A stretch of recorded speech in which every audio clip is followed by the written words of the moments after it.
ಇದೊಂದು ರಾಜ್ಯದ ದುರಂತ ಅಂತ ಹೇಳ್ಬೋದು. ಶಿಕ್ಷಣ ಕ್ಷೇತ್ರದಲ್ಲಿ ಕೇಸರೀಕರಣ ಮಾಡಲಿಕ್ಕೆ ಸತತ ಪ್ರಯತ್ನ ಮಾಡ್ತಾ ಇರ್ತಕ್ಕಂಥ RSS ಮತ್ತು ಅವರ ಸಂಘ ಪರಿವಾರದವರು ಸಂಪೂರ್ಣ ಶಿಕ್ಷಣದ ಒಳಗೆ ನುಸುಳುಕೋರರಾಗಿದ್ದಾರೆ. ಇತಿಹಾಸವನ್ನು ತಿರ್ತಕ್ಕಂಥ ಕೆಲಸವನ್ನು ಮಾಡ್ತಕ್ಕಂಥದ್ದು ಮತ್ತು ಸಣ್ಣ ಮಕ್ಕಳ ಮನಸ್ಸಿನಲ್ಲಿ ದ್ವೇಷ ಭಾವನೆಯನ್ನು ಮೂಡಿಸ್ತಕ್ಕಂಥ ಕೆಲಸವನ್ನು ನಿರಂತರವಾಗಿ ಮಾಡಲಿಕ್ಕೆ ಪ್ರಯತ್ನ ಮಾಡ್ತಾಯಿದ್ರು. ಮೊನ್ನೆ ನಡೆದಂಥ ಘಟನೆ ಸದನದಲ್ಲಿ ರಮೇಶ್ ಬಾಬುರವರು ಈ ವಿಚಾರವನ್ನು ಪ್ರಸ್ತಾಪ ಮಾಡಿದಾಗ ಸದನದಲ್ಲಿ ಒಕ್ಕೊರಲಿಂದ ಎಲ್ಲ ಕಾಂಗ್ರೆಸ್ ಪಕ್ಷದ ಸದಸ್ಯರು ಆ ಒಂದು ವಿಶ್ವವಿದ್ಯಾಲಯದ ಉಪಕುಲಪತಿಯವರ ಮುಂದೆ ಅವರ ವಿರುದ್ಧ ಕ್ರಮ ತೆಗೆದುಕೊಳ್ಬೇಕು ಅಂತೇಳಿ ಭಾಳ ಸ್ಪಷ್ಟವಾಗಿ ಹೇಳಿದರು. ಮತ್ತು ರಾಜ್ಯ ಉನ್ನತ ಶಿಕ್ಷಣ ಸಚಿವರು ಸಹ ಆ ಕಾರ್ಯಕ್ರಮವನ್ನು ರದ್ದುಗೊಳಿಸಬೇಕು ಅಂತೇಳಿ ಸದನದಲ್ಲಿ ನಮಗೆ ಆಶ್ವಾಸನೆ ಕೊಟ್ಟ ನಂತರವೂ ಸಹ ಅಲ್ಲಿ ಕಾರ್ಯಕ್ರಮ ನಡೆದಿರೋದು ನೋಡಿದಾಗ ಸಂಪೂರ್ಣವಾಗಿ ಸಂಘ ಪರಿವಾರದ ಕಾರ್ಯಕರ್ತರು ಮತ್ತು ಪ್ರಚಾರಕರನ್ನ ಕರೆದು ಕಾರ್ಯಕ್ರಮ ಮಾಡಿರ್ತಕ್ಕಂಥದ್ದು ನೋಡಿದಾಗ ಇದು ರಾಜ್ಯ ಸರ್ಕಾರದ ವಿರುದ್ಧವೇ ಪಿತೂರಿ ಮಾಡಿರ್ತಕ್ಕಂಥ ಈ ಒಂದು ಸಂದರ್ಭದಲ್ಲಿ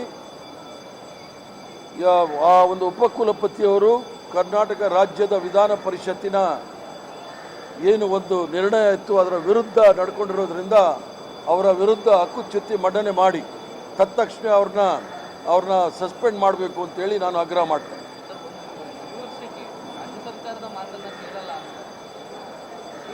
ಯೂನಿವರ್ಸಿಟಿ ವಿಶ್ವವಿದ್ಯಾನಿಲಯಗಳು ನಡಲಿಕ್ಕೋಸ್ಕರ ಎಲ್ಲ ಸೌಕರ್ಯಗಳನ್ನು ರಾಜ್ಯ ಸರ್ಕಾರ ಒದಗಿಸ್ತಕ್ಕಂಥದ್ದು ಹಣ ಇರ್ಬೋದು ಅಥವಾ ಭೂಮಿ ಇರ್ಬೋದು, ಎಲ್ಲವೂ ಸಹ ರಾಜ್ಯ ಸರ್ಕಾರದ ಸಹಾಯ ತೆಗೆದುಕೊಂಡು ಸರ್ಕಾರದ ವಿರುದ್ಧ ಅವ್ರು ಈ ರೀತಿ ಪಿತೂರಿ ಮಾಡೋದು, ಅವ್ರನ್ನ ಸಸ್ಪೆಂಡ್ ಮಾಡಬೇಕು ಅಂತೇಳಿ ನಾನು ಆಗ್ರಹ ಮಾಡ್ತೇನೆ.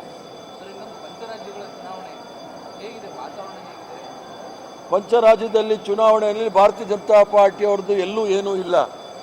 ತಮಿಳುನಾಡಲ್ಲಿ ಅವರು 0, ಪಾಂಡಿಚೇರಿನಲ್ಲಿ 0, ಕೇರಳದಲ್ಲಿ 0, ವೆಸ್ಟ್ ಬೆಂಗಾಲಲ್ಲಿ ಮತ್ತು ಅಸ್ಸಾಂನಲ್ಲಿ ಪ್ರಯತ್ನ ಮಾಡ್ತಾ ಇದ್ದಾರೆ.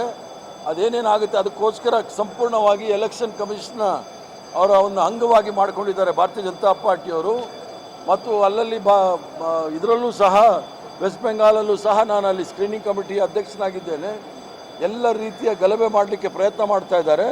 ಮತ್ತು ಯಾವುದೋ ಯುದ್ಧಕ್ಕೆ ಕಳಿಸಿದಾಗೆ, ಬಾಂಗ್ಲಾದೇಶದಲ್ಲಿ ಯುದ್ಧಕ್ಕೆ ಕಳಿಸಿದಾಗೆ ಸುಮಾರು ಲಕ್ಷಾಂತರ ಜನ ಪೊಲೀಸ್ ಫೋರ್ಸು ಮತ್ತು ಮಿಲಿಟರಿ ಫೋರ್ಸ್ ಹಾಕಿದ್ದಾರೆ.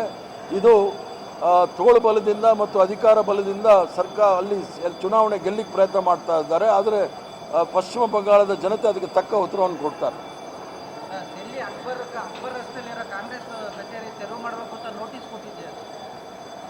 ಈಗ ಭಾರತೀಯ ಜನತಾ ಪಾರ್ಟಿಯವರು ಎಷ್ಟು ಜಾಗದಲ್ಲಿ ಅವರು ಕಚೇರಿಗಳನ್ನ ಇಟ್ಕೊಂಡಿದ್ದಾರೆ ಅಂತ ನೋಡಬೇಕು.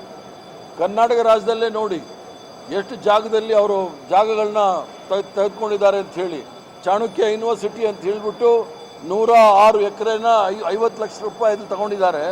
ಆ ರೀತಿ ಭಾಳಷ್ಟು ಅವ್ಯವಹಾರ ಮಾಡಿರ್ತಕ್ಕಂಥ ಈ ಸಂಘ ಪರಿವಾರದವರು ಕಾಂಗ್ರೆಸ್ ಪಕ್ಷದ ಹಳೆಯ ಕಚೇರಿಯನ್ನು ಖಾಲಿ ಮಾಡಿಸ್ಲಿಕ್ಕೆ ನೋಟಿಸ್ ಕೊಟ್ಟು ಪ್ರಯತ್ನ ಮಾಡ್ತಾ ಇದಕ್ಕೆಲ್ಲ ನಾವು ಜಗ್ಗವರಲ್ಲ ಬಗ್ಗವರಲ್ಲ. ಆ ಥರ ಕಾಂಗ್ರೆಸ್ ಪಕ್ಷದ ಕಚೇರಿ, ಯುವ ಕಾಂಗ್ರೆಸ್ ಪಕ್ಷದ ಕಚೇರಿ ಇವರು ನೋಟಿಸ್ ಕೊಟ್ಟು ಖಾಲಿ ಮಾಡಬೇಕಂದ್ರೆ ಎಲ್ಲ ಸಂಘ ಪರಿವಾರದ ಭಾರತೀಯ ಜನತಾ ಪಾರ್ಟಿಯವರು ಅನಧಿಕೃತವಾಗಿ ಆಕ್ರಮಿಸ್ಕೊಂಡಿರ್ತಕ್ಕಂಥ ಎಲ್ಲ ಜಾಗವನ್ನು ಸಹ ಖಾಲಿ ಮಾಡಬೇಕು. ಇಲ್ಲಾಂದರೆ ನಾವು ಅದರ ವಿರುದ್ಧ ಅಲ್ಲೇ ಹೋಗಿ ಪ್ರದರ್ಶನ ಮಾಡ್ತೇವೆ. ಕಾಂಗ್ರೆಸ್ನ ಹಿರಿಯ ನಾಯಕರು ಸ್ಪೀಕರ್ ಅವರು ಸರ್ಕಾರದ ಮಧ್ಯಮಾವಧಿಯಲ್ಲಿ ಗ್ರೂಪ್ ಫೋಟೋ ತೆಗೆಸಿದ್ದಾರೆ ಸರ್. ಅದೇನು ಸ್ಪೀಕರ್ ಬದಲಾವಣೆ ಸಂದೇಶನ ಅಥವಾ CM ಬದಲಾವಣೆ ಸಂದೇಶನ? ಯಾವ ಬದಲಾವಣೆ ಸಂದೇಶ ಇಲ್ಲ. ಎಲ್ರಿಗೂ ಫೋಟೋ ತೆಗೆಸ್ಕೊಳ್ಬೇಕು ಅಂತ ಒಂದು ಹಂಬಲ ಇರುತ್ತೆ, ಅದನ್ನು ತೆಗೆಸ್ಕೊಂಡಿದ್ದಾರೆ. ಈ ಒಂದು ಸುದೀರ್ಘವಾದ ಬಜೆಟ್ ಸೆಷನ್ದಲ್ಲಿ ಒಳ್ಳೆ ಫೋಟೋ ಬರಲಿ ಅಂತೇಳಿ ಅದು ತೆಗೆದುಕೊಂಡಿದ್ದಾರೆ. ಯಾಕಂದರೆ ವಿಧಾನ ಪರಿಷತ್ತಿನಲ್ಲಿ ಕೆಲವರೆಲ್ಲ ನಾವು ನಿವೃತ್ತಿ ಹೊಂದ್ತಾ ಇದ್ದೀವಿ, ಆ ಫೋಟೋ ನಂತರ ಅವ್ರದ್ದು ಫೋಟೋ ಇರಲಿ ಅಂತ ಹೇಳಿದ್ದಾರೆ. ಅವರ ಇಚ್ಛೆ ವಿನಃ ಇದರಲ್ಲಿ ಬೇರೆ ಮೊಸರಲ್ಲಿ ಕಲ್ಲು ಉಳ್ಕೋದು ಬೇಡ. ಸರ್ಕಾರದ ಅಂತಿಮಾವಧಿಯಲ್ಲಿ ಗ್ರೂಪ್ ಫೋಟೋ ನಡೆಯುತ್ತೆ ಸರ್ ಕೊನೆ ಅಧಿವೇಶನದಲ್ಲಿ. ಈಗ 3 ವರ್ಷ ಎಲ್ಲಾದರೂ ಕಾನೂನು ಸಂವಿಧಾನ ಇದೆಯಾ ಸರ್ಕಾರದ ಕೊನೆ ಅವಧಿಯಲ್ಲಿ ಆಗಬೇಕು ಅಂತ? ಭಾರತೀಯ ಜನತಾ ಪಾರ್ಟಿಯವರು ಅದರಲ್ಲಿ ಇದ್ರಲ್ಲ ಫೋಟೋನಲ್ಲಿ, ಗ್ರೂಪ್ ಫೋಟೋದಲ್ಲಿ. ಆದರೆ ಅವ್ರು ಸರ್ಕಾರ ಮಾಡ್ತಾರೆ ಅಂತನಾ? ಸೊ ಇವೆಲ್ಲ ಊಹಾಪೋಹಗಳಿಗೆ ಅವಕಾಶ ಕೊಡಬಾರ್ದು. ನೀವು ಸಣ್ಣ ಆಗ್ಬೇಕಲ್ವಾ? ಅದು ಒಂದು ಉತ್ತಮ ಆಹಾರದಿಂದ ಸಣ್ಣ ಆಗ್ಬೇಕಲ್ವಾ? ಪ್ರತಿದಿನ ನಮ್ಮ ಜೀನಿ ಸ್ಲಿಮ್ ನ ಯೂಸ್ ಮಾಡಿ ಯಾವುದೇ ಸೈಡ್ ಎಫೆಕ್ಟ್ ಇಲ್ದಂಗೆ ನೀವು ಸಣ್ಣ ಆಗ್ತೀರಾ.